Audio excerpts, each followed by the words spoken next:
39 ஆண்டுகள் இந்த கல்லூரி ஒரு மிகப்பெரிய ஒரு சாதனை வரலாறாக வாசலில் இருக்கக்கூடிய மகாத்மா காந்தியுடைய மரம் போல ஒரு ஆழமாக ஒரு வேரூன்றி ரொம்ப ஸ்ட்ராங்கான ஒரு பொசிஷன்ல நிற்கிறது.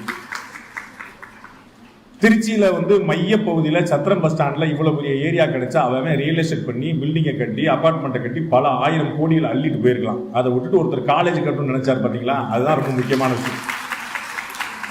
அன்னைக்கு அவர் இந்த இடத்தை ரியல் எஸ்டேட்டா நினைச்சிட்டு பயங்கரமான அபார்ட்மெண்ட் காம்ப்ளெக்ஸ், வேற ஒன்றும் இல்லை, கமர்ஷியல் காம்ப்ளெக்ஸ் மட்டும் கட்டியிருந்தாருன்னு நீங்க ஒரு வருஷத்துல கட்டக்கூடிய ஃபீஸை ஒரு மாசத்துல வரக்கூடிய வாடகையா எடுத்துடலாம். ஒரு வருஷத்துல நீங்க கூட கட்டக்கூடிய ஃபீஸை ஒரு மாச வாடகை எடுத்துடலாம். ஆனா நான் இந்த வருங்கால தலைமுறைக்கு நான் என்ன விட்டு செல்ல போறேன் அப்படின்னு சொல்லி சொன்னா, இந்த பிள்ளைகள் படித்தார்கள், எவ்வளவு கசப்பான இனிப்பான நினைவுகள் இருந்தாலும் இந்த திருச்சியில் இந்த சத்திரம் பஸ் ஸ்டாண்டை கடந்து போகும்போது எங்க காலேஜ்ரா அப்படின்னு அந்த பிள்ளைகளுக்கு ஒரு சந்தோஷம் வரும் பார்த்தீங்களா? அந்த சந்தோஷம் அந்த பிள்ளைகளுக்கு கொடுக்கணும் அப்படிங்கிறது அவருடைய கனவாக இருந்திருக்கிறது. 39 வருஷம்னா 2 தலைமுறை. 1984 இந்த கல்லூரியில முதல் ஆண்டு படித்த மாணவி இன்னைக்கு 56 வயசு, அடுத்த வருஷம் ரிட்டையர்ட் ஆக போறாங்க. அந்த மாதிரி உங்களுடைய சீனியர்ஸ் எந்த வயசுன்னு யோசிச்சு பாருங்க. உங்களுடைய அம்மா வயசு உங்களுடைய சீனியர்ஸ். அவ்வளோ பழசு, 2 தலைமுறை, 2 ஜெனரேஷன் கடந்து வந்திருக்கு. அவ்வளோ பெரிய ஒரு ஆச்சரியமான விஷயத்தை பண்ணியிருக்கிறாங்க. அவங்க ஃபவுண்டர் சந்தானம் என்னுடைய பெரிய மாமனாருடைய வாத்தியார். இவங்களுடைய மாமனார் என்னுடைய பெரிய மாமனாருடைய வாத்தியார். ஸோ இந்த கல்லூரிக்கு அதுக்கு எனக்கு நிறைய தொடர்புடைய இருக்கு. நம்முடைய சிஇஓ ரொம்ப அழகா சொன்னார் என்னென்ன காரணங்கள்லாம் இருக்கும் அப்படின்னு. சிறுவில்புத்தூர்ல பிறந்தவர், ஸ்ரீரங்கத்தில் கல்யாணம் பண்ணவர், எல்லாம் 1008 விஷயங்கள் சொன்னார். அது எல்லாவோட ரொம்ப முக்கியமான ஒரு காரணம் இருக்குது. என்னுடைய மனைவி உங்களுடைய கல்லூரியில் படித்தவர்.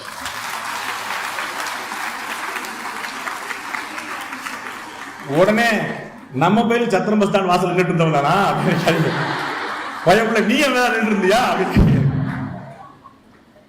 நான் காதல் திருமணம் தான் செய்தேன். நான் ஸ்டேட் ஃபர்ஸ்ட் வாங்கின மாதிரி சீட்டி வாங்கி பாருங்க. நான் தான் ஸ்டேட் ஃபர்ஸ்ட் வாங்கினேங்கிற மாதிரி காதல் திருமணம் சூப்பர். நம்மால ஊரறிய உலகறிய இருவீட்டார் சம்மதத்தோடு பத்திரிகை அடித்து என்னுடைய தாய் தகப்பன் அவருடைய தாய் தகப்பன் ஆசீர்வதிக்க கல்யாண மண்டபத்தை பண்ண. ஓடி போறதுக்கெல்லாம் தெம்பு இல்லை. அதனால ஒரு பொறுப்பான விஷயமா நாங்க இதை பண்ணோம். இந்த கல்லூரி வாசல்ல நான் ஒரு நாள் இருந்ததுல என் வாழ்நாள்ல முதல் முறையா அந்த கல்லூரி கேம்பஸ்குள்ள உழைக்கிறேன். First time in my life. நான் வாசல்ல நின்றுட்டு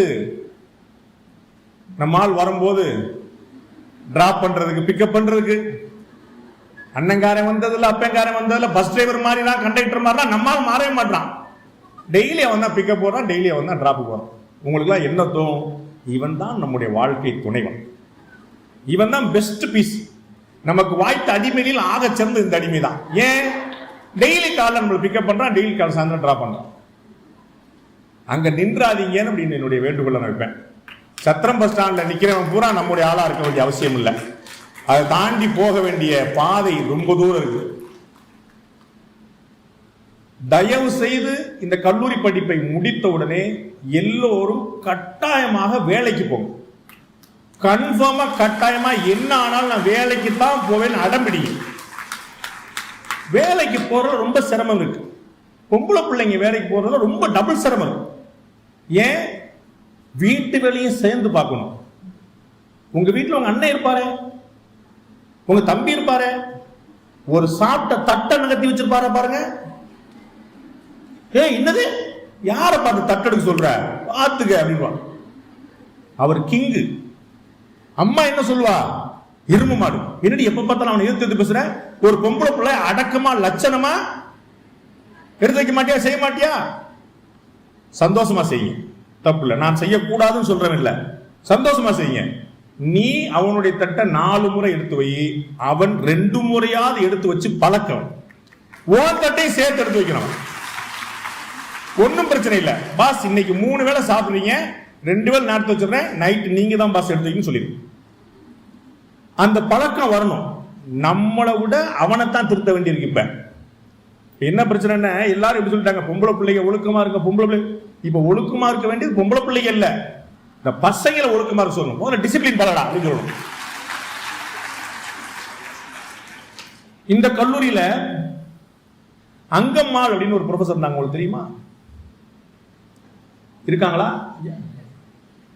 கேள்விப்பட்டிருக்கீங்களா? அவங்கள யாராவது பார்த்திருக்கீங்களா? ஸ்டூடெண்ட்ஸ் யாராவது அங்கம்மாள் யாராவது பார்த்திருக்கீங்களா?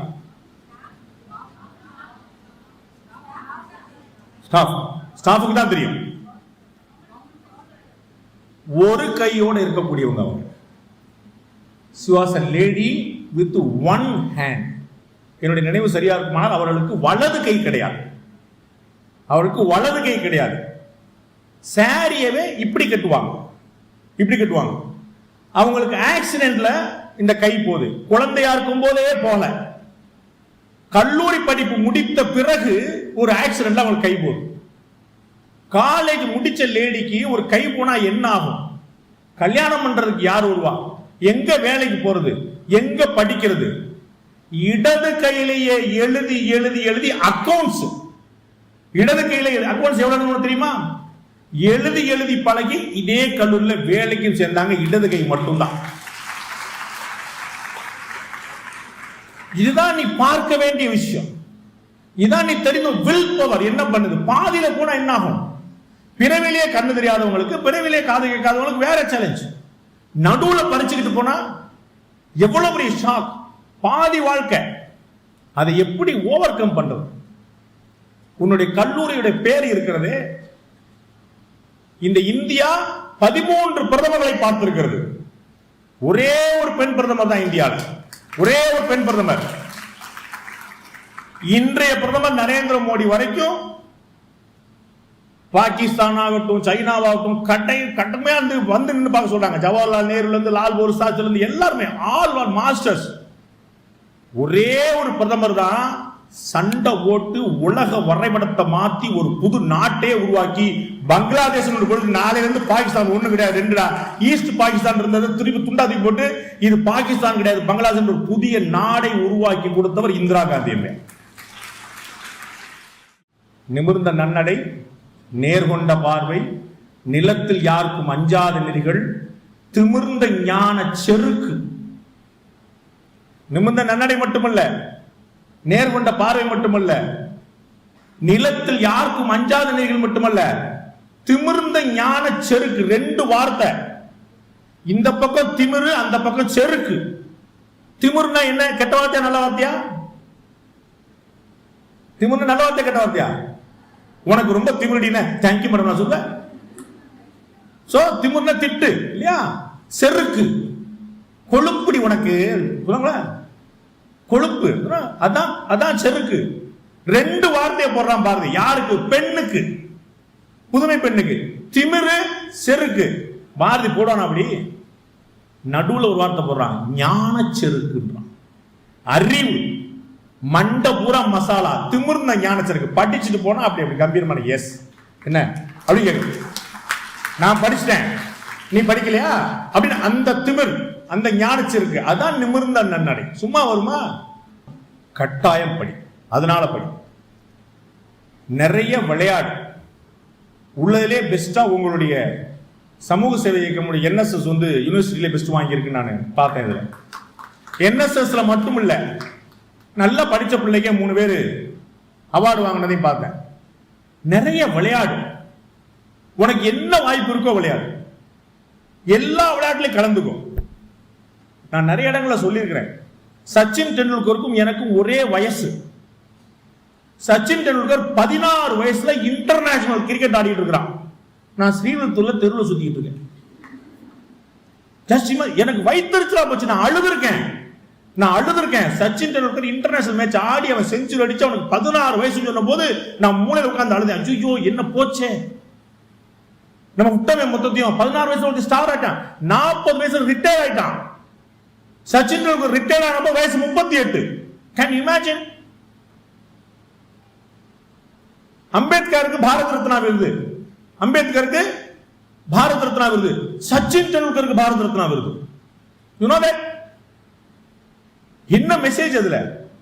நீ என்ன செஞ்சாலும் உருப்படியா செய், எதுவா இருந்தாலும் மாஸ்டரா. கமலஹாசன் சொல்றாரு, என்னுடைய அம்மாக்கு என் மேல பெரிய நம்பிக்கை, என் பையன் ஒருவேளை செருப்பு தான் தைக்க போனாலும் பெஸ்ட் செருப்பு அவன் தான் தைப்பான் அப்படின்னு. அப்படி ஒரு நம்பிக்கை தன்னுடைய பிள்ளை மேல. அப்ப நீ எடுத்துக்கொண்ட வேலை எந்த வேலையாக இருந்தாலும் அதுல நீ நம்பர் ஒன்னா இருக்கும். உன்னுடைய படிப்பு, நீ அணியக்கூடிய ஆடை, அதில் இருக்கக்கூடிய மடிப்பு, கந்தையானாலும் கசக்கி கட்டுன்னு சொன்னான். கசக்கின்னு அழுக்கு இல்ல, அயன் பண்றது சொன்னான். கூழானாலும் குளித்து குடினா சுத்தம். நீ வெளியே நடந்து வந்தா ஒரு டிக்னிட்டி தெரியும். அதுல வந்து அந்த பிள்ளைய பாடுறான 10 பேர் உன்னுடைய சிறப்புக்காக பார்க்கணும், அழகுக்காக இல்ல. நீ நினைச்சுக்கிட்டு இருக்கக்கூடிய அழகு 3 நாள் வயித்தால போச்சுன்னா காலியாயிடும். அது உண்மை. எல்லா குமரியும் கிளவி ஆயித்தான் ஆகணும். எல்லா குமரியும் கிளவி ஆயித்தான். இன்னைக்கு பாட்டிக்கு பாரு எப்படி போறான், எப்படி வரும். நாளைக்கு நீ எல்லாரும், நாளைக்கு நான் எல்லாம், நான் ஏற்கனவே நான் ஆயிட்டேன். எல்லாருக்கும் தான். சோ உடல் இல்லை உன்னுடைய கௌரவம், உடல் இல்லை உன்னுடைய கம்பீரம். அதுக்கு நீ என்ன செஞ்ச? உங்க அப்பா அம்மா மாதிரி இருக்க, கொஞ்சம் திருத்தமா இருந்திருப்ப உங்க அப்பா அம்மா மாதிரி. நீ என்ன அழகு, நீ என்ன சிறப்பு, நீ என்ன ராணி? உங்க அம்மா மாதிரி மூக்கு, அப்பா மாதிரி வாய், சித்தப்பா தாத்தா பாட்டி மாதிரி அந்த உங்களோட ஜீன்ல டிஎன்ஏ அப்படியே வந்து நிக்குது. நீ என்ன செஞ்ச? படிப்புல நம்பர் 1 நான் படிச்சேன் சொல்லு. உன்னுடைய வேலைக்கு நீ போய் இன்டர்வியூ அட்டெண்ட் பண்ணு, எக்ஸாம் எழுதி பாஸ் பண்ணு, யூபிஎஸ்சி போ, டிஎன்பிஎஸ்சி போ, நான் படிச்சேன்னு சொல்லு. அது அப்பா அம்மா படிக்க முடியாது, நீ தானே படிக்கணும். அப்பா டாக்டர் அம்மா டாக்டர்னாலும் நீ டாக்டருக்கு படிச்சுதான் ஆகணும். அவங்க டாக்டர்னாலும் நீ டாக்டர் ஆயிட முடியாது. அப்ப படிக்கணும். அப்ப உன்னுடைய எஃபர்ட் இருக்கணும். அந்த பெருமையை கையில வச்சு அதை தாண்டி தயவு செய்து விளையாடு. தயவு செய்து விளையாடு. ப்ரொஃபஷனலா ஒரு பர்டிகுலர் கேம்ல நீ மாஸ்டர் ஆகாட்டாலும் பரவாயில்ல, ஒரு நாளைக்கு அட்லீஸ்ட் 1 hour நான் விளையாடுவேன். பிசிக்கலா விளையாடு. செஸ் விளையாடுறேன். இந்த பொம்பளை பிள்ளைங்க கேம்ல முதல்ல விளையாட பாட்டு, அதெல்லாம் ஆம்பளை பேசி விளையாடும், அதெல்லாம் அவங்க விளையாடும். இந்த செஸ் விளையாடுறேன், இந்த கேரம் போர்டு விளையாடுறேன், இந்த ரூமுக்குள்ளேயே பொத்தனாப்புல உட்காந்து விளையாடுறேன். கபடி விளையாடு, வாலிபால் விளையாடு, ஃபுட்பால் விளையாடு, ஹாக்கி விளையாடு. அதுலயும் நீ தான் குயின் அப்படின்னு காட்டு. நீ இறங்கு. அது உனக்கு பெரிய மென்டல் ஃப்ரெஷ்னஸ் கொடுக்கும். பிசிக்கலா நீ விளையாட ஆரம்பிக்கும் போது ஒரு பெரிய ரெஃப்ரெஷ்மெண்ட் கிடைக்கும். உலகத்துல படிச்சு பாஸ் பண்ண முடியலன்னு சூசைட் பண்ண பல பேரை பார்த்திருக்க. விளையாண்டு தோத்து போயிட்டு சூசைட் பண்ணி யாரையா பார்த்திருக்கியா? பார்த்திருக்கவே முடியாது. அதுதான் ஸ்போர்ட்ஸ், அதுதான் ஸ்போர்ட்டிவ்னஸ். தோத்தா கூட ஜெயிச்சவனை பார்த்து கை கொடுத்து, ஏய் சூப்பர்டி, நல்லா ஆடி, வெரி குட், அடுத்த வருஷம் நான் அவனை ஜெயிக்கிறேன், அந்த கட்ஸ், அதுதான் ஸ்போர்ட்ஸ். தயவு செய்து விளையாடு. உன்னை இது ரெஃப்ரெஷ் ஆகும். நிறைய நல்லது நடக்கட்டும், இறைவன் கூட இருக்கட்டும். இந்த கல்லூரி எனக்கு தனிப்பட்ட முறையில் ஒரு ஸ்பெஷல் கல்லூரியா இருக்கிறதுனால ஒரு சின்ன அறிவிப்போட நான் என்னோட முடிக்கிறேன். உங்களுக்கு தேவையான நீங்க நேரம் இருந்தால் கேள்வி கேட்கலாம். நீங்க இந்த ஆண்டு முதல், அதாவது இந்த வரக்கூடிய ஆண்டு முதல் இந்த கல்லூரியில படிப்பு தவிர்த்த எக்ஸ்ட்ரா கரிக்குலர் ஆக்டிவிட்டிக்காக விளையாட்டு உள்பட மற்ற எல்லாவற்றையும் சேர்த்து சிறப்பாக செயல்படக்கூடிய 3 மாணவிகளுக்கு என்னுடைய அண்ணனுடைய பெயரில் இருக்கக்கூடிய அறக்கட்டளையிலிருந்து மொத்தமாக ஆண்டுதோறும் 50,000 ரூபாய் கொடுப்பதாக நான் திட்டமிட்டிருக்கிறேன். படிக்கிற பிள்ளைகள்லாம் கிடையாது, படிக்கிற பிள்ளைகள் கிடையாது. விளையாடுற பிள்ளைகளுக்கு, ஓடுற பிள்ளைகளுக்கு, ஆடுற பிள்ளைகளுக்கு, யார் யாரெல்லாம் வீட்டில் வந்து கெட்ட பேர் வாங்கணும் அந்தந்த மாதிரி பிள்ளைகளுக்கு நல்ல பெஸ்ட் அவுட் கோயிங் ஸ்டூடெண்டா வந்து எக்ஸ்ட்ரா கரிக்குலர் ஆக்டிவிட்டி இருக்கவங்களுக்கு முதல் பரிசாக ஒரு நபருக்கு 25,000 ரூபாயும், இரண்டாவது பரிசாக ஒரு நபருக்கு 15,000 ரூபாயும், மூன்றாவது பரிசாக ஒரு நபருக்கு 10,000 ரூபாயும், மொத்தமாக 50,000 ரூபாய் ஒவ்வொரு ஆண்டும் கொடுப்பதாக இருக்கிறேன். அதை நீங்கள் எல்லோரும் வாங்கி சொல்ல வேண்டும் என்பது, அதில் நீங்கள் எல்லோருமே தகுதி பெற வேண்டும் என்பது என்னுடைய ஆசை. நன்றி, வாழ்த்துக்கள், வணக்கம்.